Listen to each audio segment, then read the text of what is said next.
Saludamos a Juan Falconer, es consultor y analista político. Está en pantalla. Juan, como siempre, un gusto, bienvenido y buena tarde.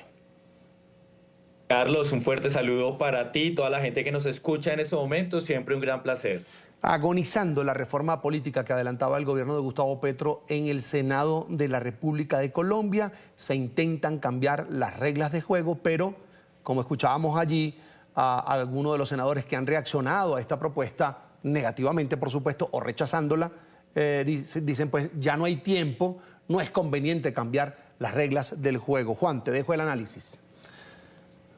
Definitivamente es un panorama muy complejo. Recordemos que la primera gran derrota que tuvo el gobierno del presidente Petro hace ya año y medio fue esta misma reforma política. Es decir, repite nuevamente el fracaso con este proyecto y la verdad es que no solo no hay un ambiente político adecuado para que tenga un debido trámite o surta un debido trámite esta discusión de la reforma política, sino también el contenido resulta muy polémico.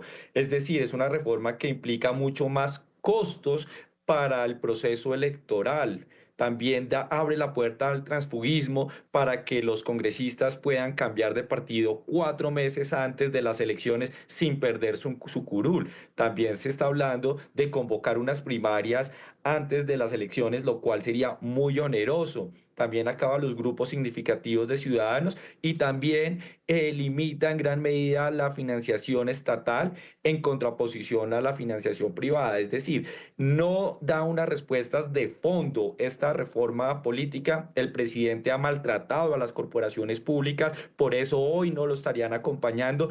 Y aparte, el Senado lo puso en el último punto del orden del día, la discusión de la reforma a la política. Es decir, todo está enfocado o por lo menos ambientado para que esta reforma no vea la luz.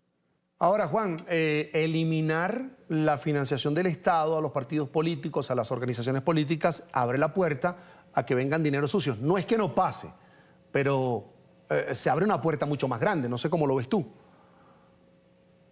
Sí, definitivamente lo que a nosotros nos parece es que se manda un mensaje muy negativo en torno a cómo se van a surtir las financiaciones de estos movimientos políticos y partidos políticos. Y pues en esta coyuntura y donde nosotros hemos visto lamentablemente las transacciones económicas que se han hecho en favor de apoyar ciertas campañas políticas, en apoyar ciertos, incluso también apoyar algunas iniciativas en el legislativo, pues la verdad es un momento muy inoportuno para cerrar esa puerta y de verdad siento que esta reforma política no obedece a las necesidades que tiene el actual Estado colombiano, porque sí se requiere una reforma estructural, pero como siempre y como todas las reformas del presidente Petro, esta no es la que necesita el país. Antes de todo esto, Juan, se hundió también la reforma tributaria, que tenía otro nombre, Ley de Financiación, para el próximo año, pero quiero hablar de la desconexión que hay de sectores que antes estuvieron con el gobierno de Gustavo Petro y hoy le dan la espalda en el legislativo. Definitivamente, Carlos, lo que pasa es que realmente, digamos, los gobiernos tienen una producción legislativa de 2 años donde tiene capacidad de maniobra, pero digamos cuando ya se pasa la mitad del periodo, usualmente los partidos y movimientos políticos y sobre todo los miembros de las corporaciones públicas como el Congreso empiezan a tender agenda propia pensando también en sus procesos de reelección y sus aspiraciones políticas de pronto presidenciales entre otras.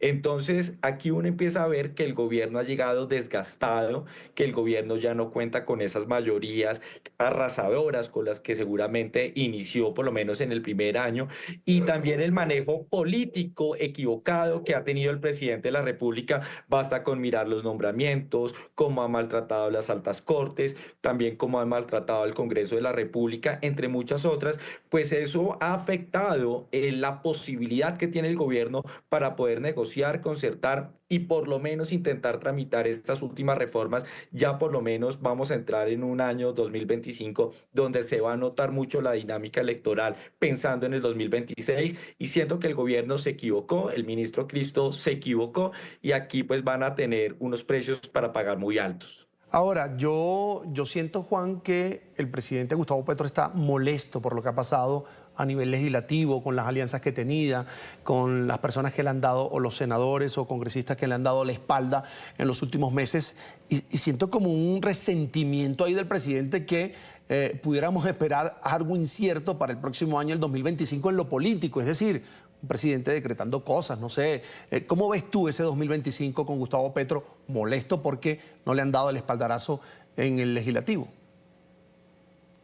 Definitivamente lo que nosotros hemos visto acá, no solo en el legislativo, sino también en las altas cortes, es que el presidente, cuando ya ve que no le están caminando, pues empieza a maltratar las instituciones públicas y eso pues da un golpe significativo a los procesos democráticos. Entonces esto es un tema muy grave de que el presidente ahora coja o por lo menos enfile sus fuerzas a maltratar a estas instituciones públicas. Por el otro lado, seguramente para el 2025, como tú bien lo indicas, veremos a un presidente mucho más agresivo, mucho más polarizado y seguramente también en la medida de lo posible algunos procesos, digamos, que se discuten en el Congreso de la República por facultad constitucional el presidente podría decretarlos. Sin embargo, eso es un camino muy peligroso porque le quita por lo menos legitimidad, que era la que se ganaba si se tramitaba y se daba el tránsito normal en el Congreso de la República. Entonces aquí es un punto donde seguramente la imagen de popularidad del presidente seguirá bajando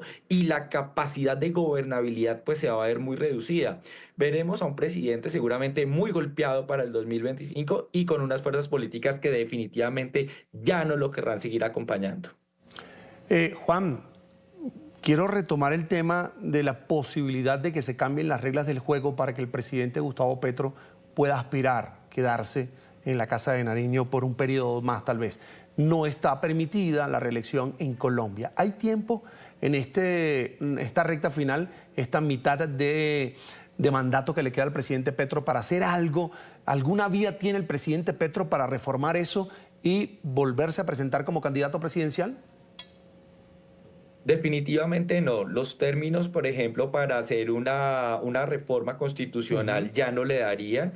El presidente también en su momento consideró una Asamblea Nacional Constituyente, pero digamos, el simple hecho de convocarla se le acabaría el periodo presidencial antes de que lograra quedar instalada. Entonces, digamos, cualquier iniciativa de reelección o de reforma constitucional, ya los tiempos no le darían porque serían actos legislativos para modificar la constitución política y pues eso requieren que se discutan en dos legislaturas, es decir, no le daría el tiempo al presidente de la República, pero no solo no le ayudan los tiempos, tampoco le ayudan los vientos y las fuerzas políticas que ya no tiene el Congreso de la República. No veo a los congresistas acompañando esta iniciativa y la única sería tal vez a través de una vía de hecho que sería lamentable porque sería incluso algo así como romper el orden constitucional, el orden legal del país. Entonces creería yo que el presidente definitivamente tendría que entregar el poder en el 2026 y de verdad esperamos que así sea por el bien de todos. Una última consulta y para que quede realmente claro, Juan.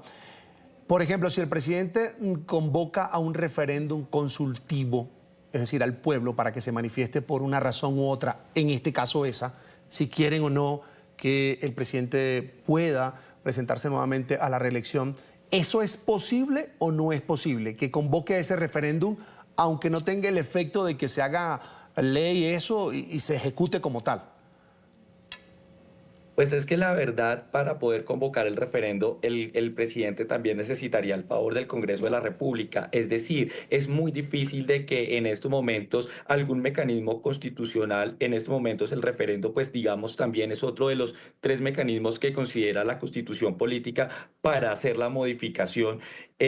Tampoco le daría porque eso tiene unas discusiones que tienen que surtirse al interior de esta corporación y adicional a eso también apartar los rubros a partir de la registraduría y hacer todo el proceso para la consulta popular, lo cual en los términos, digamos, de tiempos y también los ánimos, y aparte creería que sería un error político muy grave para el presidente, porque el presidente lo que nos ha hecho creer es que tiene unas bases populares muy grandes que lo acompañan, pero si convoca un referendo y es derrotado en el referendo, si no se logra logra el umbral y no logra los votos mayoritarios para poder hacer esta reforma, pues definitivamente el proyecto político del presidente quedaría enterrado y sería un error de cálculo electoral muy grande, porque después de ser golpeado por un referendo, intentar poner un candidato del pacto para el 26 sería un suicidio político. Se hundiría ese portaaviones, Juan, en política. Exactamente, Así sí, es. ya va hundiéndose, pero sería una estocada final. Juan Falconer es consultor y analista político. Siempre un gusto conversar con él. Juan, será hasta la próxima. Buena tarde para ti en Colombia. Carlos, un fuerte abrazo para ti y todas las personas que nos escucharon. Hasta pronto.